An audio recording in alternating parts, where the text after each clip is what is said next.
And there appeared a great wonder in the heavens above, an awe-inspiring and divine sign that struck awe and reverence into the hearts of those who beheld it. A woman clothed in the radiant brilliance of the sun itself, her garments glowing like pure golden fire, shining with heavenly light that no eye on earth could replicate. The moon lay gently beneath her feet, a symbol of dominion and humility, and upon her head was set a crown, gleaming and resplendent, adorned with 12 luminous stars, each one representing a tribe, a nation, a lineage of purpose and promise. She was with child, and in the anguish of labor she cried out, travailing in birth, her voice echoing across the realms as she struggled to bring forth life, life that would shift the very order of heaven and earth. And then there appeared another sign, a wonder not of beauty, but of dread and terror.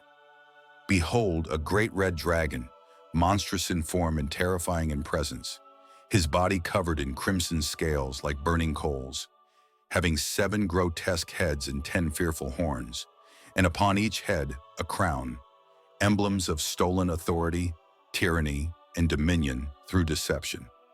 His long tail, thrashing with might and rage, swept down a third of the stars from the celestial sky and cast them to the earth, symbolic of his corruption of a multitude of heavenly beings, leading them astray into darkness.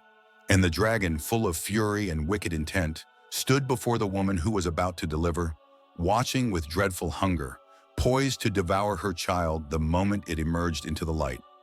And she brought forth a man-child, not an ordinary son, but one destined for glory, ordained to rule all nations with a rod of iron, a symbol of just and unwavering power, authority rooted not in fear, but in righteousness. But before the dragon could strike, the child was caught up unto God, lifted in divine protection, and taken to his holy throne, seated in glory among angels and elders, beyond the reach of the enemy. The woman, now vulnerable and pursued, fled into the wilderness, a sacred hidden place prepared by God himself, where she would be sustained and protected, where divine provision would feed and guard her for 1,260 days, a span of time marked by God's sovereign plan. And then there was war in heaven, an epic thunderous battle between light and darkness. Michael the archangel, noble and mighty, rose with his angelic host to fight against the dragon and his legions of fallen ones. The dragon and his angels fought back with desperation, but they could not prevail, nor could their place be found in heaven any longer. The great dragon, that old serpent, ancient and cunning, who was called the devil and Satan, the deceiver of the entire world, was cast out from the heights of heaven, and his angels were thrown down with him, exiled to the earth in disgrace. And I heard a loud voice echoing through heaven, a triumphant cry that shook the heavens and rang with holy certainty. Now has come salvation and strength in the kingdom of our God and the power of his Christ.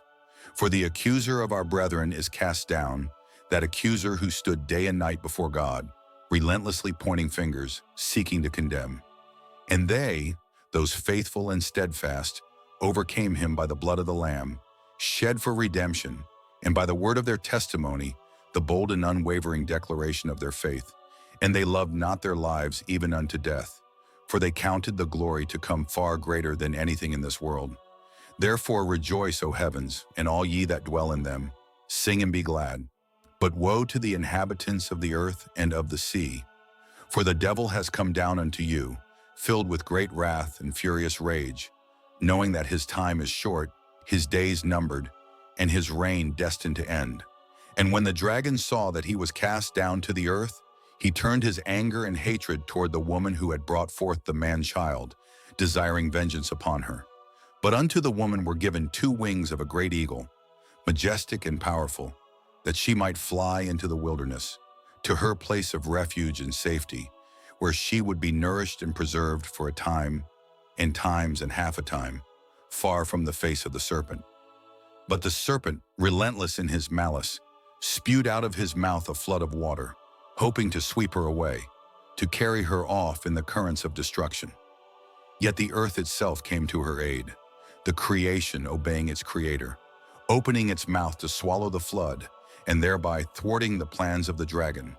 And the dragon, furious and humiliated, went to make war with the remnant of her seed, with the faithful ones who keep the commandments of God and hold firmly the testimony of Jesus Christ.